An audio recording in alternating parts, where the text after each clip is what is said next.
हिंदू युवकों, आज का युग धर्म शक्ति उपासना है।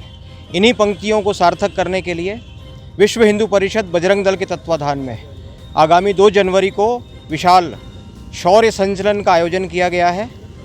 इसी निमित्त परमिशन के लिए अभी हम लोग एसपी महोदय से मिलने आए थे और अजमेर के युवाओं से आह्वान करते हैं कि भारी संख्या में पधार कर विराट हिंदू स्वरूप का दर्शन कराएं। विश्व हिंदू परिषद और बजरंग दल महानगर के तत्वाधान में तुलसी जयंती पर 2 जनवरी को निकलेगा शौर्य पथ संचलन। वीएचपी और बजरंग दल ने राज्यपाल के नाम दिए ज्ञापन में दलितों पर हो रही घटनाओं के दोषियों को सजा देने की मांग। विश्व हिंदू परिषद व बजरंग दल महानगर द्वारा मंगलवार को जिला कलेक्टर के माध्यम से महामहिम राज्यपाल के नाम ज्ञापन सौंपकर राजस्थान के अलग अलग जिलों में अब तक दलितों पर हो चुकी 11 घटनाओं का उल्लेख करते हुए आरोपियों के विरुद्ध कड़ी कानूनी कार्रवाई कर कठोर दंड देने की मांग की है। वीएचपी के महानगर अध्यक्ष डॉक्टर अशोक मेघवाल ने बताया कि प्रदेश में लगातार घोड़ी पर बिंदोली निकालने से रोकने की घटना हो, दलितों पर लगातार हमले की घटनाओं को रोके जाने की आवश्यकता है। इन घटनाओं से हिंदू समाज को बदनाम करने की साजिश रची जा रही है। उन्होंने बताया कि नवंबर 2021 में ही 11 घटनाएं हो चुकी है और अपराधी खुलेआम घूम रहे हैं। दलित समाज भयभीत है और अपने आप को अपमानित महसूस कर रहा है। लिहाजा सरकार को प्रभावी कदम उठाने के लिए पाबंद किया जाए ताकि दलित, पीड़ित और वंचित वर्ग को भी उचित सम्मान मिल सके।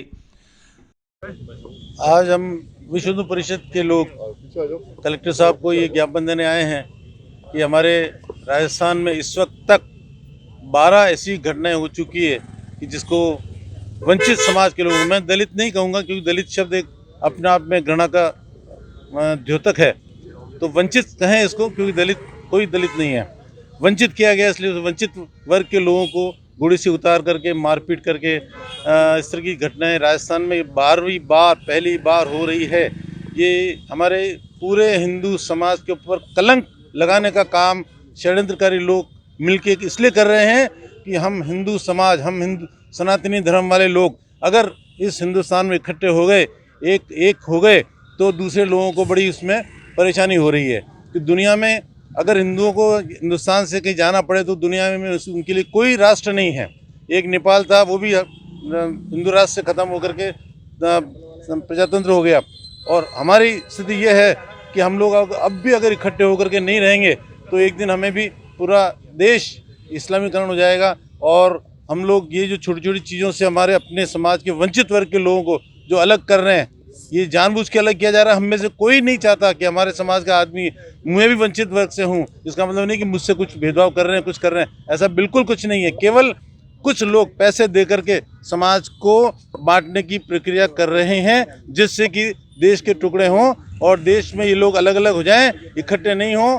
इसके उपलक्ष्य में हमने कलेक्टर महोदय को ये ज्ञापन दिया है कि इसके स्ट्रॉन्ग से स्ट्रॉन्ग इसकी कार्रवाई की जाए और सख्त से सख्त सजा दी जाए, क्योंकि हम अपने ही परिवार के लोगों को इस तरह प्रताड़ित कर रहे हैं। इससे ज़्यादा शर्मनाक बात हमारे हिंदू समाज के लिए हो ही नहीं सकती।